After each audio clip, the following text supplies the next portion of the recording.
Qu'est-ce qui lui arrive à la 2? Il faut faire chauffer l'appareil ou...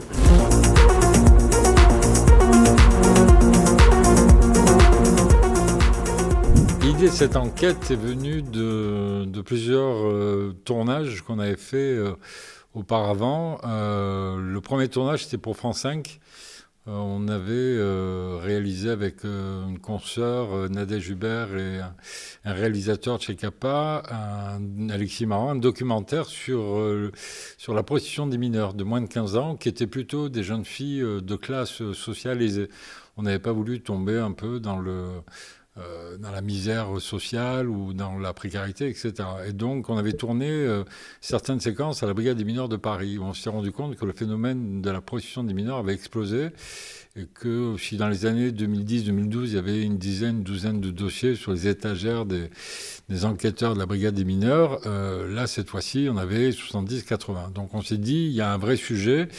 Et donc, on a réussi avec ce documentaire à prouver que la prostitution des mineurs avait explosé. Dans un deuxième temps, toujours avec ma consoeur Nadège Hubert, on a fait un deuxième documentaire, mais cette fois-ci à la Brigade des mineurs de Marseille sur les adolescents fugueurs.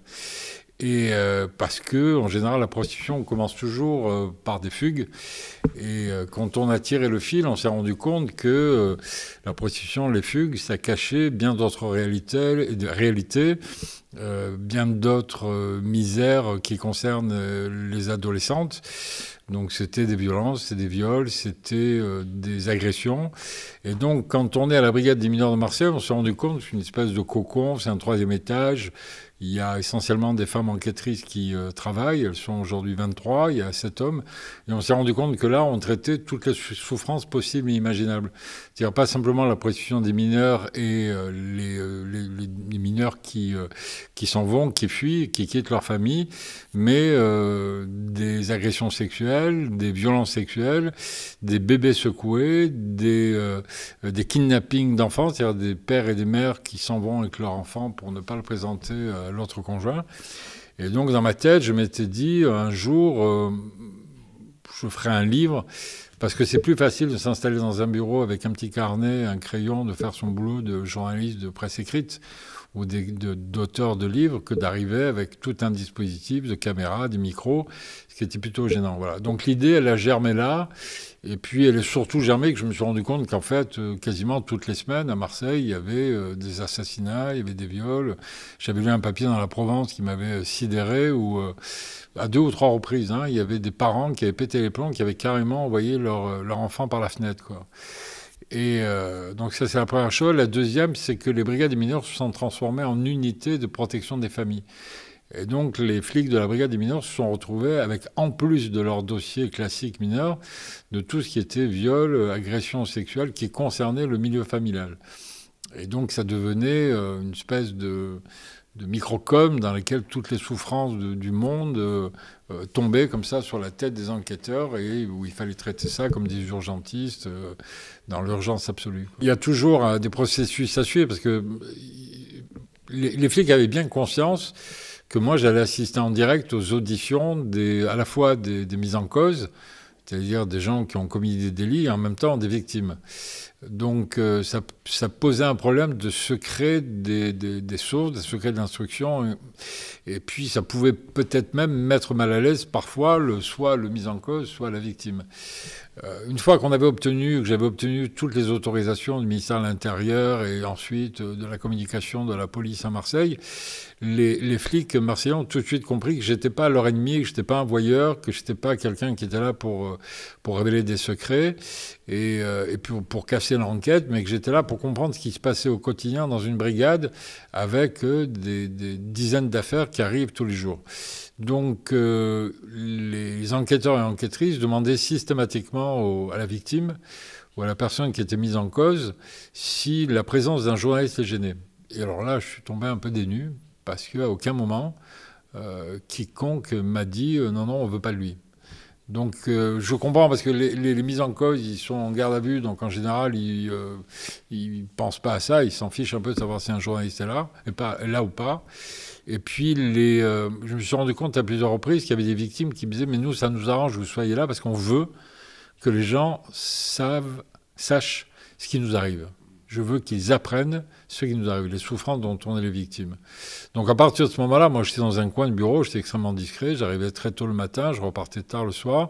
J'écrivais des dizaines et des dizaines de lignes. Parfois, je faisais des petits croquis pour me souvenir de la tête d'un enfant ou de la gueule d'un prévenu, enfin d'un mis en cause.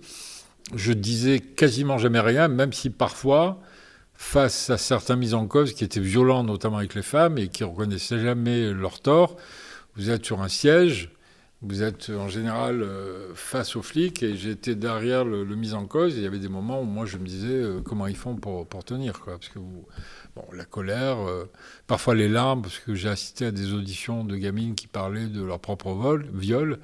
À 5 ans, c'est douloureux, quoi. Et puis j'ai vu parfois dans le regard de certaines enquêtrices des larmes. Parce que même si vous êtes aguerri, même si vous avez traité un certain nombre d'affaires, il y a des moments où vous craquez, quoi. En général, les flics parlent assez peu, si ce n'est en général, ce sont des syndicalistes qui parlent. Mais les syndicalistes parlent de façon un peu habituelle, c'est un peu langue de bois, etc. Là, ce à quoi j'assistais, c'est vraiment différent. C'est-à-dire qu'on était vraiment dans la comédie humaine, dans la tragédie humaine, avec une sincérité très importante de la part des enquêteurs et enquêtrices. Et à plusieurs moments, ils m'ont dit « Mais Claude, on ne parle jamais de nous. On ne parle jamais de nous. » Alors j'ai essayé de comprendre. Je dis « Mais si on ne parle jamais de nous, c'est que vous ne faites pas parler de vous-même. C'est-à-dire que vous n'allez pas vers les journalistes, vers la presse pour dire on a résolu telle ou telle affaire, on a sauvé tel ou tel enfant, on a sauvé telle ou telle femme, etc. » Là, ils disent tous on a un devoir de réserve. Oui, mais je dis mais c'est compliqué. Si vous attendez que votre hiérarchie prenne les devants, ça va être très long. Et puis pourquoi ils parleraient plus de vous que de quelqu'un d'autre, etc. Ça, c'est la première chose. La deuxième, c'est que la matière, ils appellent ça la matière. La matière, c'est donc les viols, les incestes, les agressions, bébés secoués, est tellement violente que à la fois les flics et les journalistes ont presque peur d'en parler. Parce que dans un journal ou dans une radio ou à la télé, a fortiori, c'est compliqué de raconter l'inceste au quotidien ou de raconter des bébés secoués. Moi, à un moment donné, j'ai assisté à une audition d'un père qui avait fracassé son bébé, qui est un nourrisson, contre l'encadrement de la porte. Enfin, c'était abominable. Donc ce sont des choses qui sont extrêmement lourdes, qui sont violentes, qui sont compliquées à expliquer. Et donc vous avez à la fois une sorte de pudeur qui est normale, une dignité de la part des flics, mais en même temps, les journalistes n'en parlent que si ça concerne ou des personnalités politiques, sportives, des gens du monde des médias, ou des gens qui représentent une institution, un curé, le président d'un club, d'une fédération de sport, etc. Et donc on va traiter ça 150 fois dans la journée sur les chaînes d'infos, dans les journaux, etc., comme si la violence, l'agression sexuelle, l'inceste, le viol ne concernaient que les personnalités connues, les people. Et donc, moi, ça m'a énervé parce que je me suis dit, on a l'impression que finalement, les violeurs ne sont que des gens connus ou que des gens qui ont une certaine renommée, alors qu'en fait, ça touche toutes les catégories sociales, ça touche toutes les tranches d'âge, et que donc résumer ça à des people ou à des personnalités, etc., c'est ridicule. Parce que des viols, des agressions sexuelles, des bébés secoués, des kidnappings d'enfants, des gamines prostituées, il y en a tous les jours à la brigade des mineurs, qui témoignent ou qui souffrent, ou des gens qui sont là, qui sont des types hyper violents. Et donc je me suis dit, les journalistes traitent ça comme si c'était un fait divers, mais c'est pas un fait divers. L'inceste n'est pas un fait divers. Les bébés secoués n'est pas un fait divers. L'agression sexuelle n'est pas un fait divers. C'est un fait de société. Donc pour comprendre le fait de société, il faut en parler avant, pour essayer de comprendre pourquoi on a été arrivé à telle fracture dans la société. Mais il faut en parler pendant. Que font les flics ? Que font les magistrats quand ils ont affaire à des affaires comme celle-là ? Qu'est-ce qui se passe réellement ? Il faut comprendre les mécanismes. Et puis ensuite, quand l'affaire est résolue ou par la police ou par la justice ou par les deux, dire voilà, on va vous expliquer ce qui s'est passé. Si on se contente de parler jusqu'à la nausée de l'affaire Palmade ou de l'affaire Duhamel ou de l'affaire PPDA, en imaginant qu'on a affaire, encore une fois, qu'à des personnalités, on ne voit pas tout le reste de la société. La société reste cachée, c'est de l'underground presque. Alors qu'en fait, quand on passe du temps à la brigade des mineurs ou dans les brigades des mineurs, on comprend exactement ce qui se passe. Et les flics nous disaient, mais si nous, on a des gamins comme ça qui sont violés, si on a des femmes qui sont agressées, si on a des gamines qui sont prostituées, ça veut dire qu'avant, il s'est passé plein de choses. c'est pas ça n'apparaît pas d'un coup comme ça. Un viol incestueux, ça veut dire qu'il peut y avoir des viols transgénérationnels, il peut y avoir de la pédopornographie qui est organisée en réseau. C'est pas juste comme ça un claquement de main, un type qui dit tiens je vais violer ma fille, ou tiens je vais me balancer des films porno toute la journée, ou tiens je vais kidnapper ma fille parce que je veux plus qu'elle voie sa mère, etc. Et donc voilà, je me suis dit à un moment donné, j'en ai pris conscience quand j'étais en immersion, et je me disais, mais ça, il faut que je le dise, quoi. Si on se contente d'avoir... je vous donne un exemple. Hein. Par exemple, au moment où je suis arrivé, il y a eu un double meurtre à la brigade des mineurs. C'est-à-dire un père, il a littéralement pété les plombs, il a tué sa mère, il a tué sa femme, c'est abominable, devant ses 2 enfants, une petite fille, un petit garçon. Il a tenté d'assassiner sa fille. Il a tenté de... Alors le garçon, il voulait pas le tuer, il voulait juste qu'il assiste à la scène. Et donc, c'était horrible parce que la mère, à un moment donné, qui gisait dans une mare de sang, pardonnez-moi, hein, mais il faut comprendre aussi la réalité des choses, la mère suppliait sa fille, elle lui disait, j'en ai fait une tête de chapitre, elle disait, mais ma fille, achève-moi, je souffre trop. Et puis la fille a dit à un moment donné, quand mon père est arrivé avec le couteau, qu'il a essayé de me poignarder, j'avais le sentiment qu'il allait me faire du bien. Alors peut-être qu'il était dans une phase de délire mystique ou dans une phase de folie intérieure.